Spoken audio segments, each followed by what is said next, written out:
আজ আমি আপনাদের জন্য নিয়ে এসেছি একটা হেলদি ব্রেকফাস্ট রেসিপি। এই হেলদি ব্রেকফাস্ট রেসিপিটি আপনারা টোস্ট কিংবা ব্রেডের সাথে খেতে পারেন। ভীষণ ভালো লাগে আর খুব ঝটপট তৈরি করে নেওয়া যায় আর খুবই সুস্বাদু হয়। নামমাত্র ঘরে থাকা কয়েকটা উপকরণ দিয়ে আপনারা খুব তাড়াতাড়ি এটা বানিয়ে নিতে পারেন। কোনো একদিন সকালের ব্রেকফাস্ট এইভাবে বানিয়ে নিন। Butter garlic egg recipe.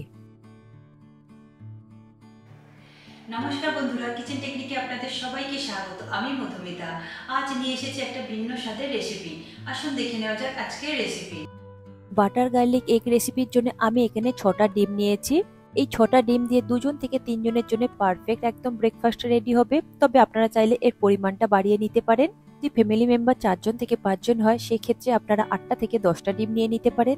এখন ডিমগুলো ভেঙে আমি একটা বোলের মধ্যে নিয়েছি। এরপর এর মধ্যে দিয়ে দেব স্বাদ অনুযায়ী নুন, আর দিয়ে দেব হাফ চা চামচ গোলমরিচ গুঁড়ো, আর দিয়ে দেব 1 চা চামচ চিলি ফ্লেক্স। যদি এটা বাচ্চারা খায় তাহলে সেক্ষেত্রে আপনারা চিলি ফ্লেক্সটাকে বাদ দিয়ে দিতে পারেন।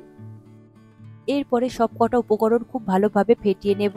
আমি এখানে হ্যান্ড হুইস্কের সাহায্যে ফেটিয়ে নিয়েছি, তবে আপনারা চাইলে কাঁটা চামচের সাহায্যেও ফেটিয়ে নিতে পারেন। এখন ফেটানো হয়ে গিয়েছে। এরপরে আমি নেক্সট উপকরণগুলো দেখিয়ে দেব। নিয়েছি আমি এখানে 3/4 কাপ পরিমাণে দুধটা আগে থেকে আমার জাল দিয়ে ঠান্ডা করা রয়েছে। আর নিয়েছি 2 টেবিল চামচ মতো ধনেপাতা কুচি, তবে আপনারা চাইলে এখানে পার্সলে পাতা কুচিও দিতে পারেন। এরপর নিয়েছি 2 চা চামচ রসুন কুচি। রসুনগুলোকে খুব মিহি করে কুচিয়ে নেবেন। এরপর আমি দেখিয়ে দেব ডিমটা কেমন ভাবে ভাজলে খুবই সফট থাকে আর মুখে দিলে একদম মিলিয়ে যাবে। প্রথমে একটা দেখুন ফ্রাই প্যান নিয়েছি, তাতে আমি 1 চা চামচ সাদা তেল দেব আর দিয়ে দেব 2 টেবিল চামচ বাটার। তো ফ্লেমে বাটারটাকে খুব ভালোভাবে গলিয়ে নেব যাতে বাটারটা খুব সুন্দরভাবে মেল্ট হয়ে যায়। তবে আপনারা এই রেসিপিটি এই রকম ফ্ল্যাট কোনো রকম পাত্রে তৈরি করে নেবেন, কোনো রকম কড়াইতে করবেন না, তাহলে কিন্তু একদম পারফেক্ট আসবে না। এখন বাটারটা খুব সুন্দরভাবে মেল্ট হয়ে গিয়েছে। এরপরে আমি দিয়ে দেব ওই ডিম ফেটানোটা। এরপর ওই বাটারের উপরে ডিম ফেটানোটা দিয়ে দেবেন, দিয়ে 1 মিনিট মতো লো ফ্লেমে রেখে দেবেন। কোনো রকম ভাবে স্প্যাচুলা বা খুন্তির সাহায্যে নাড়াচাড়া করবেন না। দেখুন ফ্রাই প্যানের উপর দেওয়ার পরে আমি কোনো রকম ভাবে নাড়াচাড়া করছি না, একদম 1 মিনিট মতো রেখে দিয়েছি। এরপরে দেখুন নিচ থেকে কত সুন্দরভাবে ডিমটা জমতে শুরু করে দিয়েছে।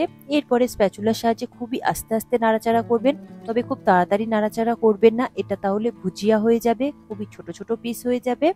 এটাকে আমি একটু বড় সাইজ করে পিস রাখবো, তবে পিসগুলো যাতে খুবই নরম থাকে তার জন্য আপনাকে কিন্তু গ্যাসটা লো ফ্লেমেই রাখতে হবে। দেখুন এইভাবে আস্তে আস্তে নাড়াচাড়া করবেন, কত সুন্দরভাবে আস্তে আস্তে জমতে শুরু করবে।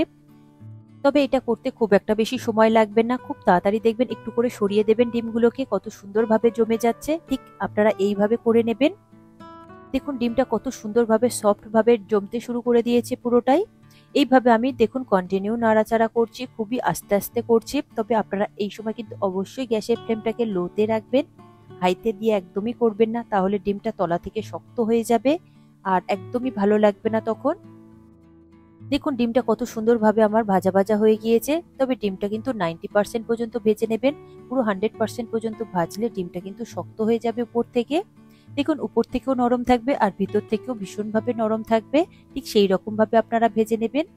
দেখুন আমি এখানে কোনো রকম ভাবে ভিডিওটাকে স্কিপ করিনি, পুরোটাই রেখেছি যাতে আপনাদের বুঝতে সুবিধে হয়।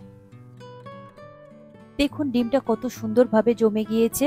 আমি এরপরে ডিমগুলোকে একটু মিডিয়াম সাইজ করে কেটে নেব। দেখুন কতটা সফট হয়েছে, স্প্যাচুলার সাহায্যে আস্তে চাপ দিলেই কত সুন্দরভাবে কেটে যাচ্ছে। এইভাবে আমি 2 থেকে 3 মিনিট মতো লো ফ্লেমে ভেজে নেব। আপনারা আস্তে আস্তে এগুলোকে উল্টে দেবেন যাতে দুটো সাইড খুব ভালোভাবে একটু হালকাভাবে ভাজা হয়ে যায়।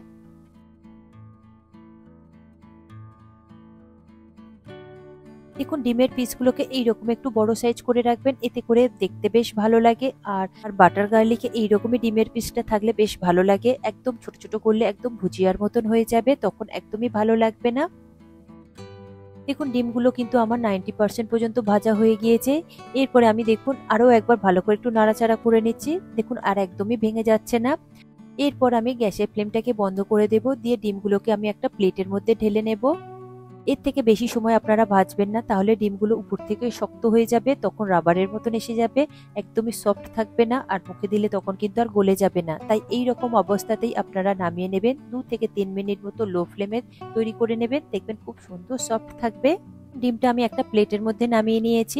এরপরে ওই ফ্রাই প্যানের মধ্যে আমি আরো 1 চা চামচ মতো সাদা তেল দিয়ে দেব। 2 টেবিল চামচ বাটার। যেহেতু এটা বাটার গার্লিক, তাই বাটারের পরিমাণটা একটু বেশিই লাগবে। এখানে আগে সাদা তেলটা দেওয়ার একটাই কারণ যে বাটারটা তাহলে আর জ্বলে যাবে না। সাদা তেল দেওয়ার পরে বাটারটা দিলে বাটারটা কোনো রকম ভাবে জ্বলে যায় না। শুধু কড়াইতে যদি আপনারা বাটারটা দেন তাহলে বাটারটা খুব তাড়াতাড়ি জ্বলে যায়, বাটারের সুন্দর ফ্লেভারটা থাকে না। দেখুন বাটারটা আমার মেল্ট হয়ে গিয়েছে। এরপরে আমি দিয়ে দেব রসুন কুচি।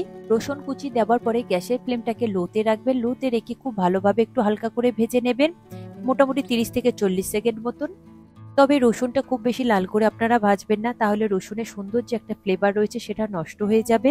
দেখুন রসুনটা আমার ভাজা হয়ে গিয়েছে। এরপরে আমি দিয়ে দেব 1 চা চামচ গোলমরিচ গুঁড়ো, আর দিয়ে দেব 1 চা চামচ চিলি ফ্লেক্স, আর দিয়ে দেব 1 চা চামচ অরিগ্যানো।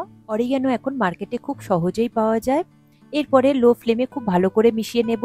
এখানে পুরো রেসিপিটাই লো ফ্লেমে হবে, কোনো রকম ভাবে মিডিয়াম ফ্লেমে দেবেন না, এতে করে পুরো রেসিপিটাই একদম নষ্ট হয়ে যাবে। যেহেতু এটা লো ফ্লেমে হলে এর টেস্ট আর ফ্লেভারটা খুব সুন্দর থাকে। এরপর দিয়ে দেব 1.5 চা চামচ কর্নফ্লাওয়ার। কর্নফ্লাওয়ার দেওয়ার পরে লো ফ্লেমে খুব ভালোভাবে 1 মিনিট মতো একটু মিশিয়ে নেব। দেখুন কর্নফ্লাওয়ারটা খুব সুন্দরভাবে মিশে গিয়েছে বাটারের সঙ্গে। এরপরে দিয়ে দেব 3/4 কাপ দুধ। দুধটা দেওয়ার সাথে সাথে এটাকে খুব সুন্দরভাবে মিশিয়ে নেবেন। যেহেতু এর মধ্যে কর্নফ্লাওয়ার রয়েছে, খুব তাড়াতাড়ি ঘন হয়ে যাবে। স্প্যাচুলার সাহায্যে খুব তাড়াতাড়ি আমি মিশিয়ে নিচ্ছি। কত সুন্দরভাবে একটা ঘন সস তৈরি হয়ে গিয়েছে। এরপরে দিয়ে দেব স্বাদ অনুযায়ী নুন। আপনারা স্বাদ বুঝেই দেবেন, যেহেতু বাটারের নুন থাকে আর ডিমটা ভাজবার সময় এখানে নুন দেওয়া হয়েছিল, তাই সেই বুঝে আপনারা নুনটা দেবেন। খুব ভালোভাবে লো ফ্লেমে মিশিয়ে নিয়েছি। এরপরে দিয়ে দেব ধনেপাতা কুচি, তবে আপনারা চাইলে এখানে পার্সলে পাতাও কুচি দিতে পারেন।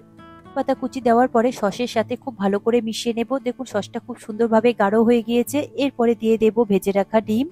ডিমটা দিয়েও লো ফ্লেমে খুব ভালো করে একটু মিশিয়ে নেব, তবে খুব হালকা হাতে মিশাবেন, তাড়াহুড়ো করবেন না, তাহলে ডিমের পিসগুলো ভেঙে যেতে পারে।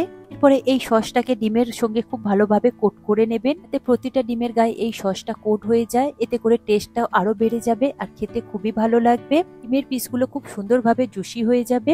দেখুন আমার হয়ে গিয়েছে। এখানে আমি 1 থেকে 1.5 মিনিট মতো একটু নাড়াচাড়া করে মিশিয়ে নিয়েছিলাম লো ফ্লেমে। তারপরে আমি বন্ধ করে দিয়েছি গ্যাসের ফ্লেমটাকে। এরপরে আমি একটা প্লেটের মধ্যে এটাকে সার্ভ করে নেব।